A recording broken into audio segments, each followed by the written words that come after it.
They have 8 legs, sharp teeth, and love making a home under our skin. Yes, we're talking about ticks. With summer in full swing and a mild winter behind us, many Cape Codders are concerned with the tick population. Larry Dapsis, entomologist for Cape Cod Cooperative Extension, sat down to dispel rumors and provide insight on the 2019 tick population. There's been a lot of media coverage kind of sensationalizing that with the mild winter we had, this means it's the tick apocalypse is going to occur this year. And what people don't understand is that the size of the tick population this year is based on the size of the acorn crop 2 years ago. So there's a lot of complex ecological factors that lead to the size of the tick population in any given year.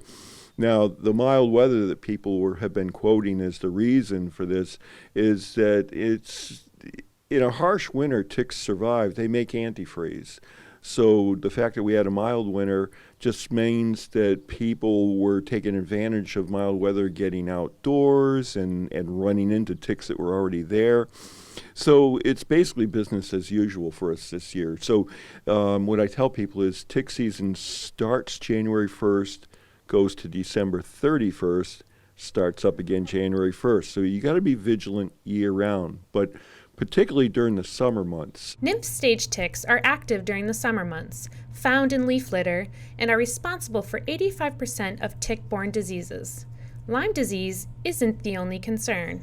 We're up to 5 different diseases that we know these black-legged ticks, or what we call deer ticks, can transmit. Beyond Lyme, we have babesiosis, which is kind of like getting malaria, quite serious, anaplasmosis, relapsing fever, and several years ago we found out we've had cases of Powassan virus here on Cape Cod. Dapsis emphasizes ticks are a natural part of the landscape and prevention is the best measure to take. He suggests first spraying your clothes and shoes with permethrin and using other repellents to reduce tick exposure.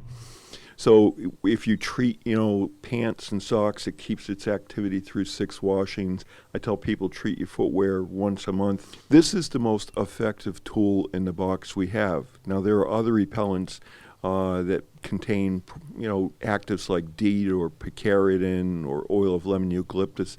And those are for treating exposed skin. But you definitely want to wear proper footwear and treat it with the permethrin, because those nymph stage ticks that we're talking about being out there right now, responsible for 85% of all tick-borne diseases, they are down in the leaf litter. The first place they attach to is your footwear.